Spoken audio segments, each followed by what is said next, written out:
Have you ever wondered how your sales performance compares against your competitors and peers? The B2B Sales Benchmark Report provides the definitive guide to what success looks like in 2021. See how you compare in terms of win rate, sales cycle, average deal value, relationships, and engagement. You can see the results and get the full report at ebsta.com/B2B-sales-benchmarks.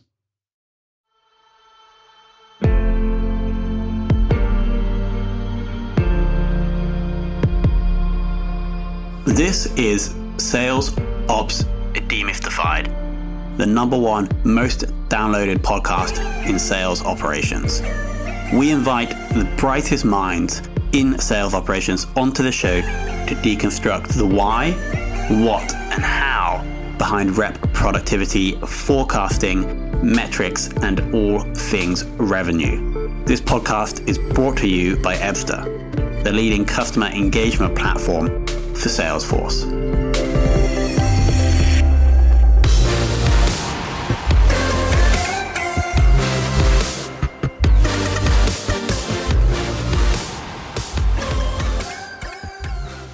Hello and welcome to another very special episode of the Sales Ops Demystified podcast. We are joined by Stefanie Tial of the Rainmaker Group. Now, Stefanie is 2-time Salesforce certified, and for the past 2 years has been building the sales ops function at Rainmaker Group from the ground up. Has previous experience with a VMware product and sales operations as well. So I'm looking forward to diving into this right now. Stefanie, welcome to the show. Thank you. Thank you for having me. I'm excited to be here. We'll kick off with the first question. How did you initially get in sales ops? Because from your LinkedIn profile, you've had a variety of different roles before jumping in, and I wanted to understand how you first were exposed to the role.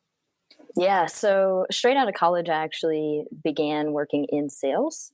So I've been on the front lines, did that for 3 to 4 years. I'm not the best salesperson, and I was always looking for something that was a little more analytical, more process-oriented. So the couple of times that I had the opportunity to do that from a sales standpoint, I knew that's the direction I wanted to go career-wise. And a good friend of mine from college, we had actually studied abroad together over in Germany for a bit. I noticed he was working at this startup called AirWatch. They had sent him to Australia to help build out an office there. And they were looking for a sales operations analyst. And I'm like, I don't really know what this looks like, but the job description looks pretty interesting to me. So I pinged him. He actually referred me for the role. And that's how I got started at AirWatch. That was my introduction to sales operations in general. And it was a crazy ride. AirWatch was an Atlanta-based startup, turned unicorn. We ultimately got acquired for $1.5 billion by VMware. And that's where I earned my sales ops stripes. That's where I got started. Quick question. Why do you think that you weren't good as a salesperson? Yeah, so for me, I struggled with a couple things. I'm borderline between extrovert and introvert. So reaching out to people, doing the 50 dials a day type scenario is not necessarily my cup of tea. And I wasn't very persistent either. So if somebody was like, yeah, we're not really interested, I was just like, okay, sounds good. Talk to you later. Okay. So definitely missing some of the assertiveness, I think, from a sales standpoint. Got it. And then fast forwarding to the Rainmaker Group now. Sure. Can you give us a flavor of the size of the operations team supporting the amount of sales reps, so I can get the ratio of operations people to sales people? Yeah, I feel like this is always a good question. So Rainmaker, I've been there for 4.5 years, and we've been through 2 acquisitions now. So when I first started, they didn't have any sales operations folks. So I was the first one there. The company was founded back in 98. So when I started in 2015, it was 1 to 20 plus sales folks, and really just trying to figure things out. And shortly after that, we brought in a Salesforce admin and a sales enablement person as well. So I would say, we got it up to about 3 people supporting that larger sales organization. And then in 2017, Rainmaker sold off the multifamily portion of their business, which was a large acquisition. But then we had the hospitality side remaining. So we work with hotels and casinos. And we sort of like lost all of our systems and a couple of those folks. So it was back to one. We converted one of our admins to a sales ops specialist, and then over time added a Salesforce admin as well.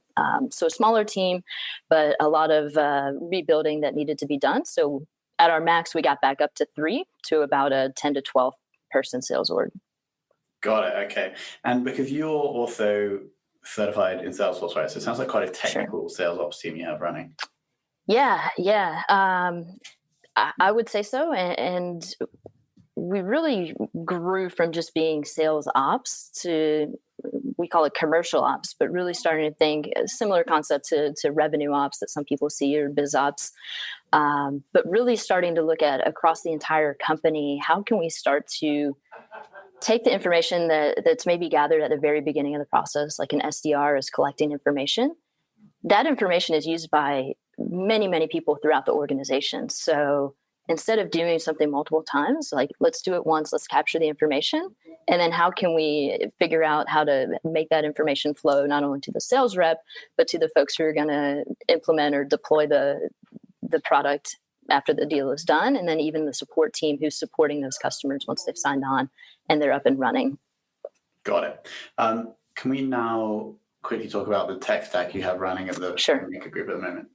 Yeah, for sure. So Salesforce is our CRM. I think that's pretty common nowadays. If you're trying to run with the big boys, Salesforce is the go-to product there. We use Sales Cloud and Service Cloud. And then from a marketing automation standpoint, we're on HubSpot. We just got acquired a little over a month ago, so we'll be actually flipping over to Pardot there in the coming months. From an outreach standpoint, we use SalesLoft, we use LinkedIn Sales Navigator, and then have really worked to automate some of the contracting portion of the sales process with Conga Composer and an e-sign tool as well. Got it. And your team is responsible for managing and maintaining and training for all of those tools?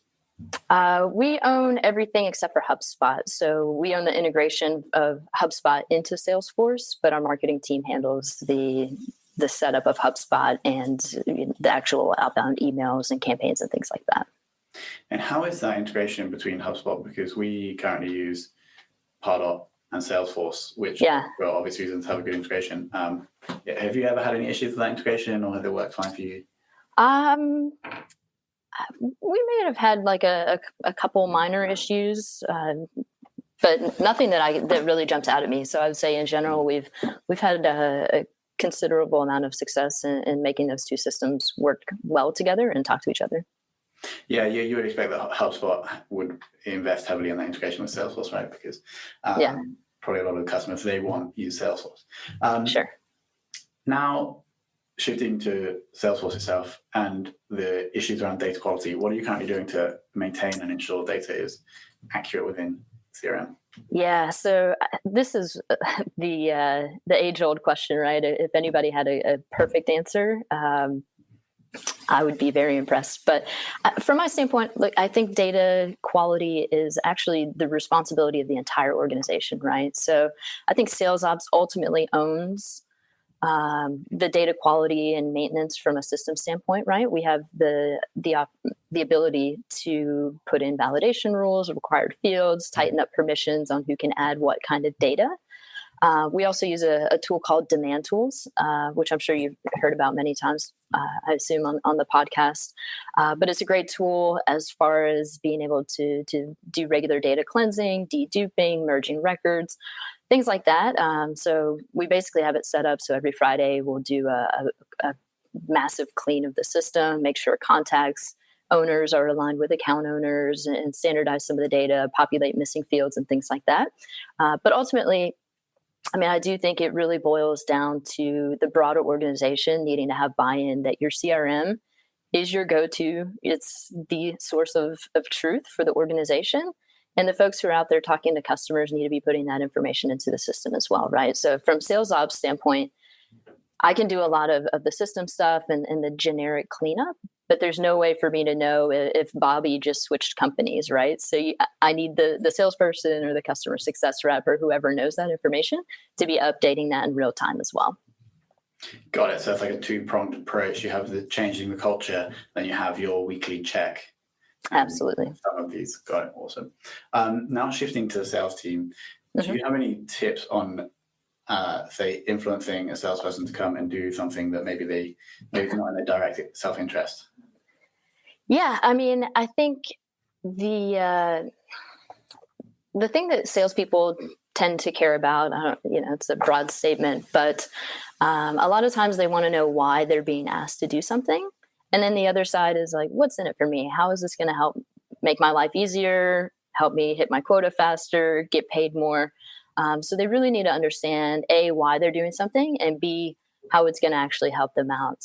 One thing that I've also found, this is for sales or anybody, right? So is being able to identify a champion. As a great example, we had a customer success person join our team early last year. And one of the benefits of working at Rainmaker is they cater our lunches 3 days a week. So it gives us an opportunity to sit down and have some conversations. And this customer success rep, the first week, he sat me down and he's like, okay, if I wanted to do this in Salesforce, how would I do it? And if I wanted to do this, or how does this work? And he started asking questions. Then he also started asking for changes to be happening in Salesforce. And it was already thinking about ways to improve the process and get his team on board and get them out of Excel spreadsheets and into the system and look at this cool dashboard. So if you can find somebody that's like that, who's engaged and interested and is really the champion, a lot of times it's a lot easier for other folks in the organization, whether it's sales or customer success, to digest the changes if it's coming from within their own team. So that's not always going to be the case. A lot of times the leadership team will come to me and say, hey, we need to fix this, or I'll notice something's broken. I won't necessarily have a champion, but if I can get a rep to at least have some input or provide feedback, I think that helps and goes a long way as well. The champion from within the ranks. Yeah, for sure. So Alex just asked the tool that you use for deduping. That was Demand Tools, right? Correct. Yes. Cool. Yeah. Awesome. Onboarding salespeople. Do you have any tips or any tools you're using to get people to reduce ramp time?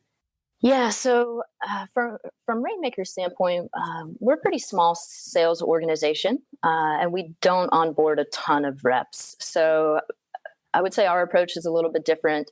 If I think back at AirWatch, I mean, I would say there wasn't a week that went by that we weren't onboarding like 5 or 10 reps every week. So I would say there's definitely a different approach depending on your company size and growth rate and sort of the style of the company.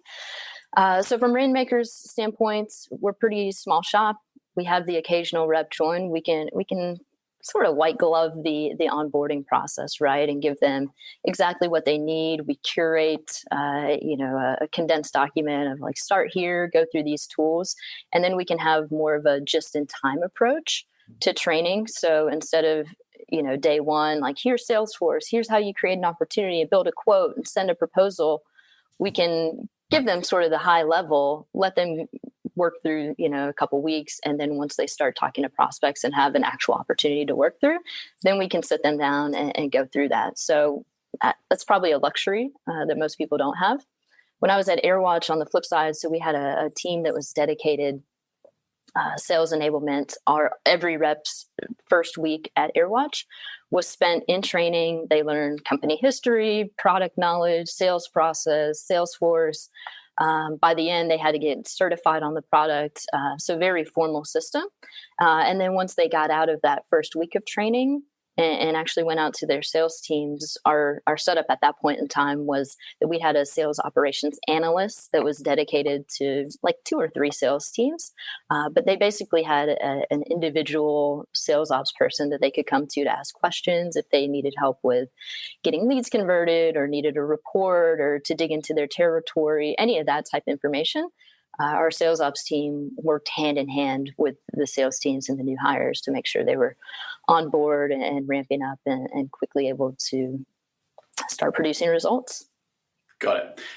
Can we now move to the sales forecasting process? Sure. Are you guys responsible for producing that forecast, or do you present data to someone else, like the head of sales, to produce it? Yeah, so I'd say we take sort of a collaborative approach on the sales forecast. So we have regular sales forecast calls with the sales team. And then we've set up Salesforce to be able to generate a system forecast as well. Pretty common. I think one thing that we've done that's maybe a little bit unusual is that we've actually separated sales stage from sales probability. So just because you're in an early stage doesn't mean the deal is going to get done necessarily. Just because you're negotiating an agreement doesn't mean there's a 90% chance of probability of the deal getting done either, right? So we sort of separated those. And we'll then, when we pull together a forecast, we'll base it off the probability, which is tied to what we call deal confidence, but it's the same as forecast category. So we'll pull a weighted amount based on the probability, and then work with the VP of sales who knows the nitty-gritty details about some of the deals, and he'll give a verbal call as well. So we've got the system forecast that's pulling out based on just the data that's in Salesforce, the probability that's been set, and then our VP of sales sort of, I guess, rounds that out with some additional color as to what he thinks will actually happen. And that gives you the ability, if your forecast is, a little bit inflated because you've got a couple big chunky deals that may or may not happen, the VP of sales then has the ability to chime in and just add some additional color there. So the initial probability, is that set by the rep? Yeah, so it's set by the rep using what we call deal confidence. So, if they're committing a deal, it's a 90% probability. If they're saying it's probable, it's a 75% probability. So just a little bit more flexibility, but independent of where they're at in the sales process. And then you also have that second kind of check by the VP of sales, because maybe he knows that a specific rep is more optimistic. Is that right? Okay, cool. Definitely. Okay, and is there anything that you're doing right now to drive productivity with the reps? Yeah, I think our approach, I touched on this a little bit earlier, but when I started at Rainmaker, a lot of stuff was, and this is like most companies, right? It's not unique to us, but a lot of times you see folks working out of spreadsheets, passing Excel docs around, things like that. So we've really tried to, again, make Salesforce be the system of record, and then capture a piece of information once and then pass it along in the process. So I would say one of the biggest things that we've done this year is really work to automate our contracting process. So with the click of a button after a quote's been approved, we've agreed to terms and pricing and things like that internally. Our reps can literally just go click a button and it spits out an agreement. They can send it electronically to be signed. It just speeds up the process. It also makes life a lot easier on the customer side, right? Obviously, but they don't have to print out a document, sign it, scan it, send it back. So we're just looking to find ways to sort of eliminate a lot of the back and forth emails, keep everybody in one place working, and then where we can automate stuff, we definitely want to streamline that. Another thing that we've done recently is work on the handoff process, right? So once a deal gets done, you've got a team who's got to actually go out and deploy it. So we've really worked to streamline that information, again, getting it out of Excel and into Salesforce, but then also minimizing the data that the sales reps have to put in because they've already done it once on the opportunity in the quote. So we just want to take that information and pass it along to the next team. And that's what we've been able to do through using Salesforce, some custom objects, automations, email alerts, things like that. Nice. And then from your career in sales operations, what has been a metric that has been the most insightful to you? Yeah. Oh man, there's so many metrics. I think if I had to boil it down to a single metric, I would start to look at activity metrics, right? So activities can tell you a lot. It's not a perfect metric. So I think sometimes, and I feel like we did this a little bit at AirWatch. We just looked at a strict number. Did you hit 50 calls a day? Yes, no. So I do think it is important to look at like well, who are you reaching out to? Are you targeting the right folks to begin with? What's your mix of outreach, right? Is it just email? Is it phone calls? Is there a combination?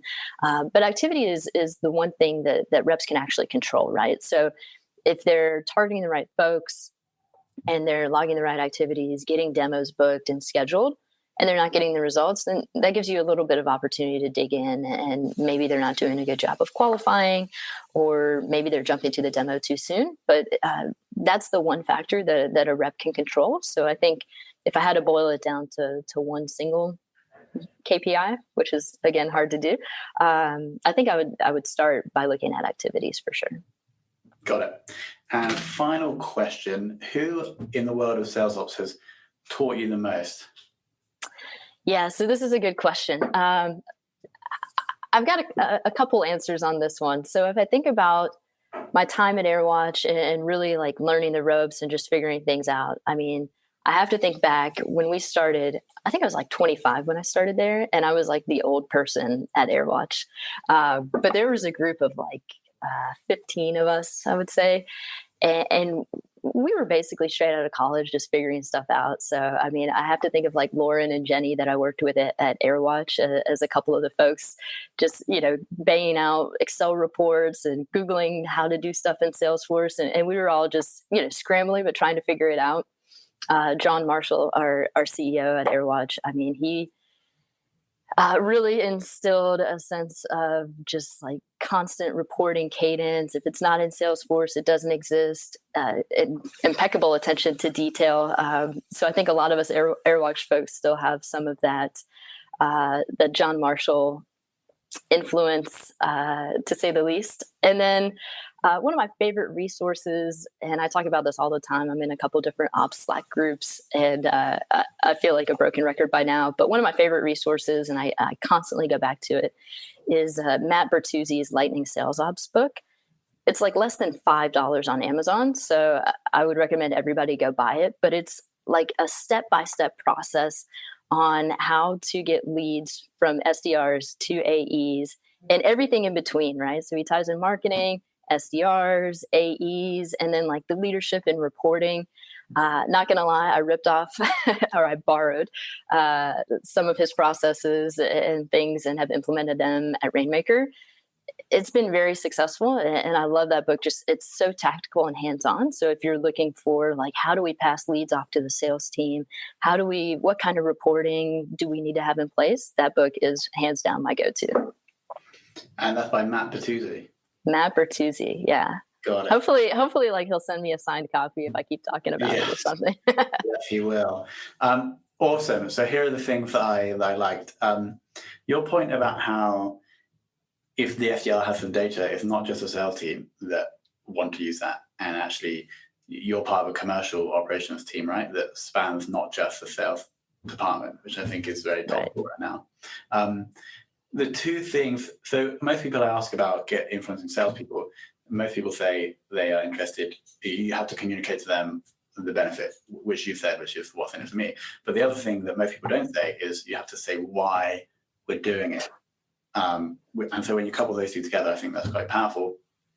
And then really interesting about separating stage and probability. And I think it kind of makes sense, right? Because these are two different metrics and they've been lumped together when maybe they're not actually aligned. So I think that's really good insight as well. Yeah. I mean, I think on that specific point, I think there are probably two schools. So most people are used to having it lumped together.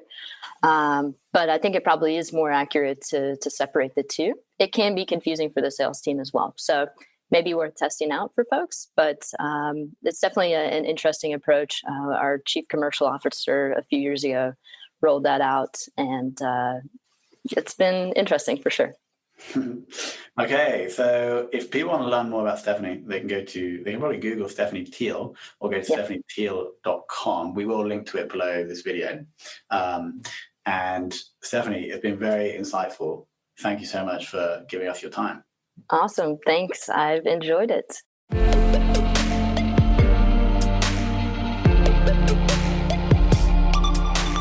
Thank you for listening to this episode of the Sales Ops Demystified podcast.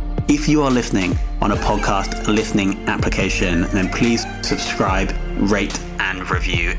And if you have any questions about the show, if you know a guest, or if you have any questions about sales operations, just hit me up at tomhunt@ebster.com. That's tomhunt@ebster.com.